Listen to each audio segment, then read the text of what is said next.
What's up guys, it's Storm here, with the most recent One Piece chapter showing Luffy fighting Kizaru, which is essentially a Yonko fighting an Admiral.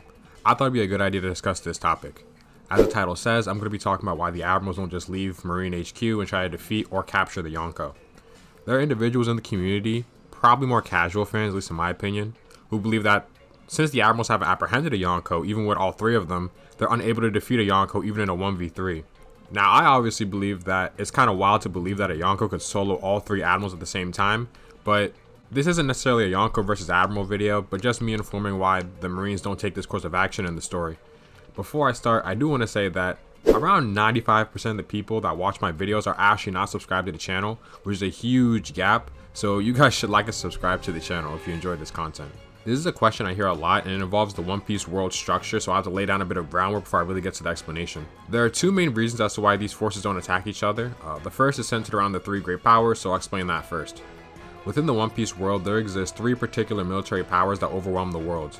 These three military powers are 1. The 7 Warlords of the Sea, who are 7 powerful powers backed by the world government to legally pillage and pirate.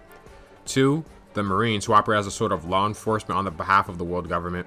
And 3. The Yonko, who are the 4 greatest pirates in the world. These three forces are explained by Garp in chapter 432 to always be in a struggle with one another. In particular, the Marines and the Warlords are allied against the Yonko. Garp also mentions that if this balance were ever to be broken, then the world would be in complete disarray.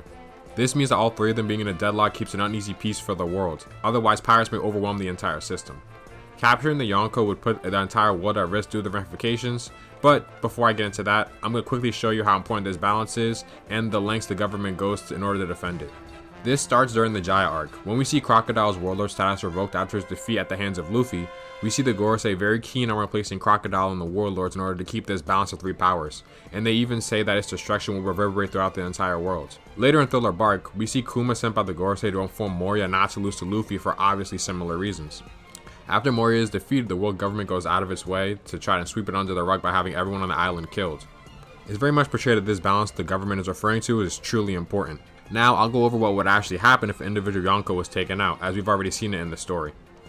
The example of this I'm referring to is Whitebeard's death at the Paramount War. Capone Beije says after the war ends that all of Whitebeard's territories will be in complete sea of blood. Kid backs this up saying the balance of power has been tipped and no one will know what will happen now. I'll quote the narrator here about the world after Whitebeard's death. The East Blue, the West Blue, the South Blue, the North Blue, and the Grand Line. As with all historical knowledge, the facts of the story get altered as it spreads. News of the Navy's victory is born on the ocean breeze. The entire world was giddy from this event, but the people do not notice. The Navy's victory did not necessarily bring peace. The death of Whitebeard caused a huge power vacuum that threw the oceans into turmoil. We see in these pages that the former Whitebeard territories are now being attacked because Whitebeard is obviously not going to be able to do anything about it. In times like this, Oda has established that small or rookie pirates will scramble to try to fill the void left by the previous great pirates while destroying everything in their path. So the Marines need the Yonko in order to keep the seas more safe. Just to repeat, but this time from the Ace novel, if these three great powers are thrown out of balance, the world's uneasy peace will come crumbling down. This is a kind of follow-up for the first reason, but I just want to mention the ecosystem of the three powers. Moria says during Thriller Bark that he is doing the Marines' job, which is to keep weak pirates in check. This is one of the first time it is hinted that pirates keeping weaker pirates in check is an advantage to the government, as weak pirates won't be able to rise in the Great Age of Pirates, due to stronger pirates act as a sort of deterrent of the Grand Line. Moria sits in front of Saba Odi collecting shadows and stopping pirates from going into the New World, so naturally less pirates ascend to that level. The greatest pirates, the Yonko, serve a similar function. Big Mom mentions how many pirates her and the other emperors have defeated that tried to topple their rule over the seas. Stuff like Kaido defeating Moria and taking away his drive, or Whitebeard destroying weaker pirates who mess with his crew is a natural passive advantage for the government.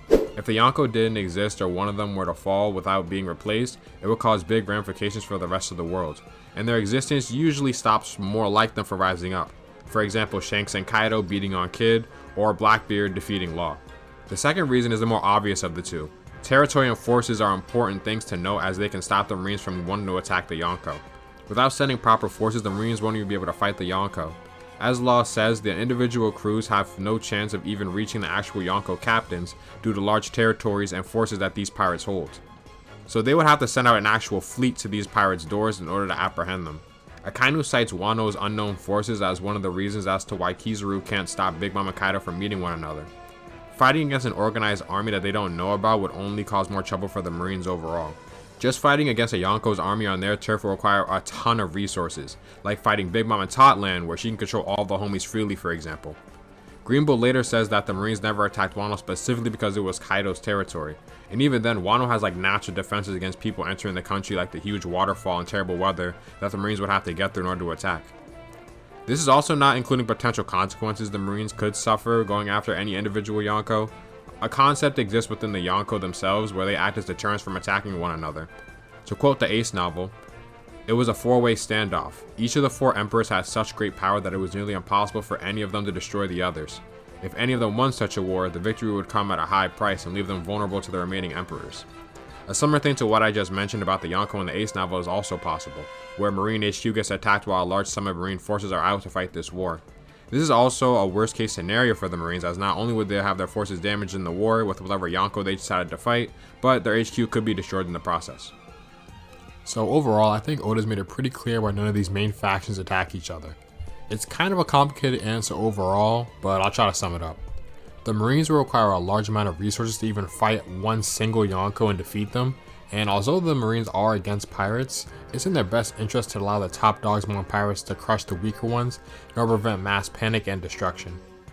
The Marines organizing an operation to take out any of the Yonko would just lead to more power vacuums, as will happen with Wipeout anyway. So the Marines seeking justice and peace is much more important for citizens, so why would they try to defeat the Yonko when more pirates are just going to rise up in their place, destroying entire islands in their journey to try to become a pirate king or some sort of Yonko? So like I've been saying for the whole duration of this video, the three great powers exist to keep this peace in order. So that's the end of the video. Hope you guys enjoyed. If you did, hope you like, subscribe, follow my Twitter, because I'm making more One Piece content like this in the future. And see you guys. Okay, so the video is over, but I just want to talk a little bit about the things I'm doing right now. I'd like kind of like an update thing. So this video is finally done. I'm thinking about doing a Conquerors hockey video with the recent stuff Oda's been doing in the recent chapters and my thoughts on that. I have a Katakuri video that's been baking. I haven't read the script yet, but I have all the research done. I've had it done for a while. So that'll be coming out in the future. I got a Luffy video done, but the script is also done. I wanted to wait until after the Kizaru stuff, because then after that I'll be able to write the script again or edit some things. So those are like the updates. Those are the three videos I got baking in the oven. So now I got the Katakuri video, I got the Luffy video, and I got a Conquerors hockey video. Those are the three things I'm going to be aiming for.